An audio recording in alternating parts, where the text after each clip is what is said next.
श्रीमद् भगवत गीता में वर्णित स्वधर्म तत्कालीन सामाजिक व्यवस्था के अनुसार चातुर्वर्ण व्यवस्था पर आधारित है।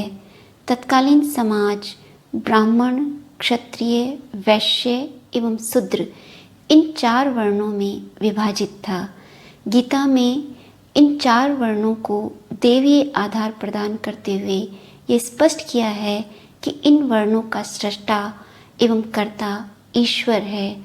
ईश्वर ने ब्राह्मण, क्षत्रिय, वैश्य एवं शूद्र वर्ण की संरचना उनके गुण एवं कर्म के आधार पर की है, जन्म के आधार पर नहीं। अर्थात किसी मनुष्य का ब्राह्मण, क्षत्रिय, वैश्य एवं शूद्र होना उसके जन्म या जाति के द्वारा निर्धारित नहीं होकर उसके गुण और कर्म के द्वारा निर्धारित होता है। गीता में भगवान श्री कृष्ण स्पष्ट कहते हैं कि चातुर्वर्ण्यम मया सृष्टम गुण कर्म विभाग सह तस्य कर्तारम माम विधि अकर्तारम अव्ययम। अर्थात हे अर्जुन, इन 4 वर्णों की रचना मेरे द्वारा गुण और कर्म के आधार पर की गई है। इन वर्णों का कर्ता या सृष्टा होते हुए भी तो मुझ अविनाशी को वस्तुतः अकर्ता ही जान। गीता में भगवान श्री कृष्ण ने स्पष्ट किया है कि किसी भी मनुष्य का ब्राह्मणत्व, क्षत्रियत्व, वैश्यत्व एवं शूद्रत्व उसके गुण एवं कर्म के द्वारा निर्धारित होता है, उसके जन्म के द्वारा नहीं। अर्थात किसी विशेष कुल, जाति के या जाति में जन्म लेने मात्र से ही मनुष्य उसका सदस्य नहीं बन जाता। किसी भी मनुष्य के लिए ब्राह्मण, क्षत्रिय, वैश्य एवं शूद्र होने का आधार उसके गुण एवं कर्म है। यहाँ गुण से अभिप्राय सत्व, रस एवं तमोगुण से है। जिस मनुष्य में सत्व गुण की प्रधानता है उसे ब्राह्मण की संज्ञा दी गई है। जिस मनुष्य में रजोगुण की प्रधानता है उसे क्षत्रिय की संज्ञा दी गई है, और जिस मनुष्य में रजो मिश्रित तमोगुण की प्रधानता है उसे वैश्य की, और जिसमें तमोगुण की प्रधानता है उसे शूद्र की संज्ञा दी गई है। अर्थात किसी भी मनुष्य के ब्राह्मणत्व, क्षत्रियत्व, वैश्यत्व एवं शूद्रत्व का निर्धारण उसके गुणों की प्रकृति के आधार पर किया गया है। यद्यपि प्रत्येक मनुष्य में ये तीनों गुण पाए जाते हैं, लेकिन जिस गुण की प्रधानता होती है उस गुण के आधार पर ही उसके कर्तव्य कर्मों का निर्धारण किया गया है। भगवान श्री कृष्ण गीता में स्पष्ट करते हैं कि ब्राह्मण, क्षत्रिय, विषाम, शूद्राणाम च परम तप कर्माणि प्रविभिक्तानि स्वभाव प्रभयी गुणैः। अर्थात हे परम तप श्रेष्ठ अर्जुन, ब्राह्मण, क्षत्रिय, वैश्य एवं शूद्र वर्ण के कर्मों का विभाजन उसके स्वाभाविक गुणों के आधार पर किया गया है। जैसा कि हमने अभी स्पष्ट किया कि ब्राह्मण वह है जिसमें सत्व गुण की प्रधानता हो, और जिसमें सत्व गुण की प्रधानता हो उसके लिए सत्व गुण की प्रधानता के आधार पर उसके कर्तव्यों का निर्धारण करते हुए गीता में स्पष्ट किया गया है कि ब्राह्मण के लिए मन का संयम, इंद्रियों का दमन, बाह्य एवं अंतःकरण की पवित्रता, सरलता, शांति, शास्त्रों का ज्ञान एवं ब्रह्म तत्व का जो अन्वेषी है उसे ब्राह्मण कहा गया है। अर्थात जो ज्ञान का प्रतीक है, जो सत्य का अन्वेषी है, उसे ही ब्राह्मण की संज्ञा दी गई है। क्षत्रिय में रजोगुण की प्रधानता होने के कारण क्षत्रिय के कर्मों को इस प्रकार स्पष्ट किया गया है: शौर्य, तेज, दक्षता, प्रवीणता, प्रशासन, युद्ध से पलायन नहीं करना एवं दान क्षत्रिय के स्वाभाविक धर्म माने गए हैं। इसी प्रकार वैश्य के कर्तव्यों का निर्धारण करते हुए स्पष्ट किया गया है कि कृषि, वाणिज्य एवं पशुपालन वैश्य के स्वाभाविक कर्तव्य हैं। जबकि सभी की सेवा करना शूद्र का परम कर्तव्य माना गया है।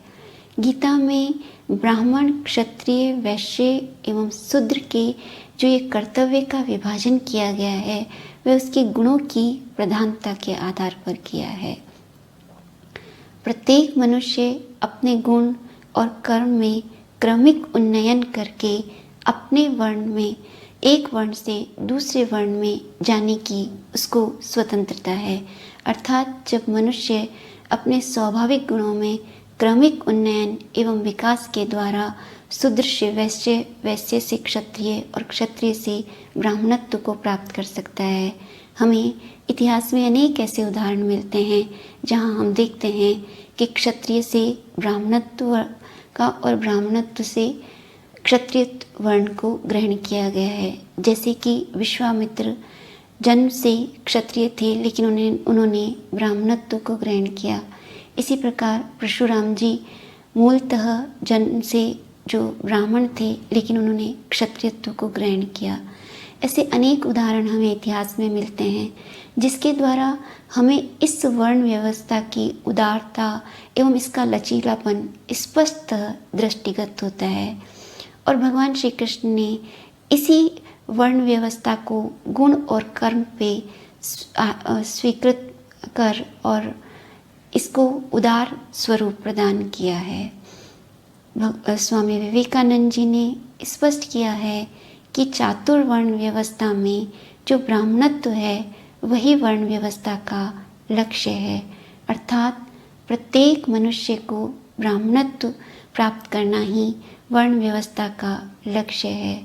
स्वामी जी स्पष्ट करते हैं कि जिस प्रकार प्रत्येक मनुष्य में सत्व, रस एवं तमोगुण, इन तीनों गुणों का मिश्रण पाया जाता है, उसी प्रकार ब्राह्मण, क्षत्रिय, वैश्य एवं शूद्र, इन चारों वर्णों में इन तीनों गुणों का मिश्रण पाया जाता है।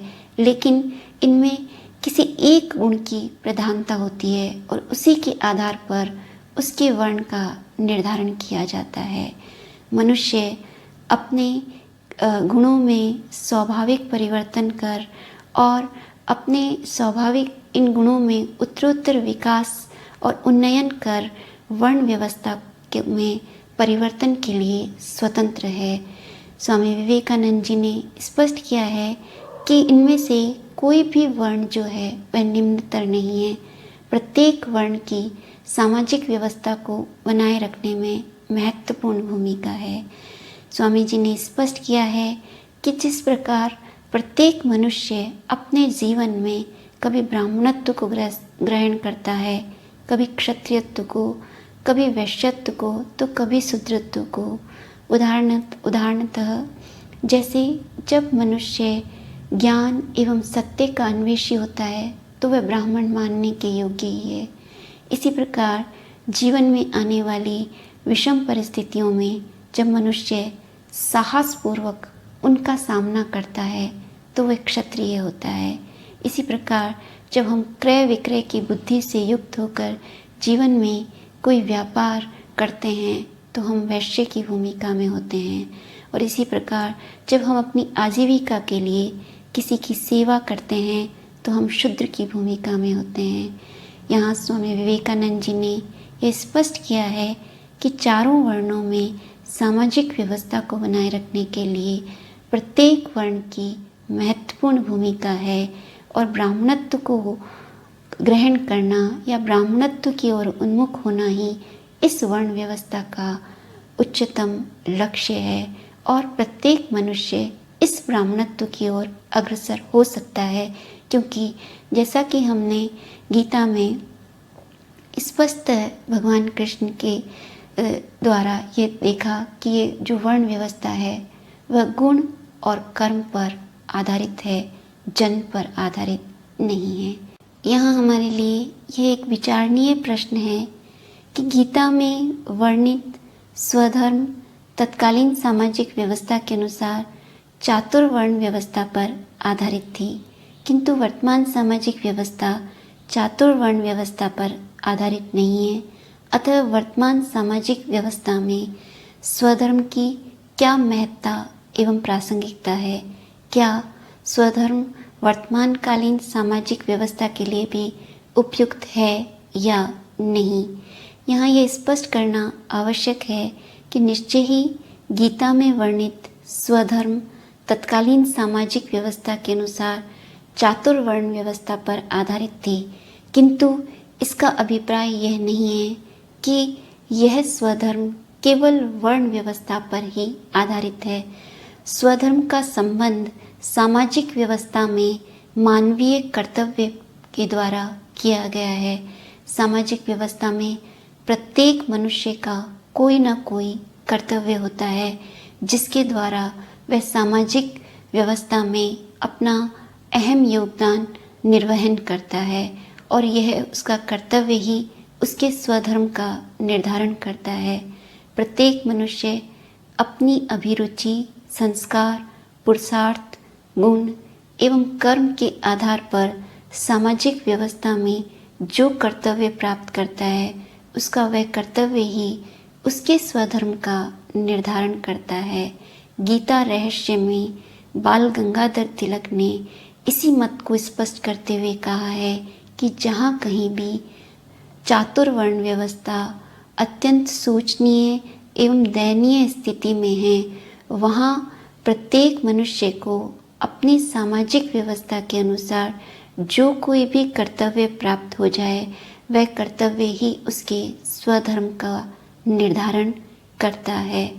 आवश्यकता इस बात की है कि मनुष्य सामाजिक व्यवस्था में प्राप्त अपने इस कर्तव्य को जब अनासक्त भाव, निष्काम भाव एवं लोक संग्रह को दृष्टिगत रखते हुए करता है, तो उसके लिए वह कर्तव्य ही उसके स्वधर्म की भूमिका को निर्धारित करता है।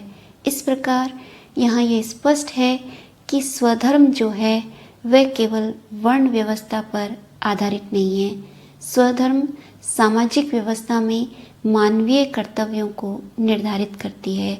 प्रत्येक मनुष्य सामाजिक व्यवस्था में अपने कर्तव्य को निर्वहन कर सामाजिक व्यवस्था को बनाए रखने में जो अहम योगदान देता है, वह अहम योगदान एवं कर्तव्य ही उसके स्वधर्म का निर्धारण करता है।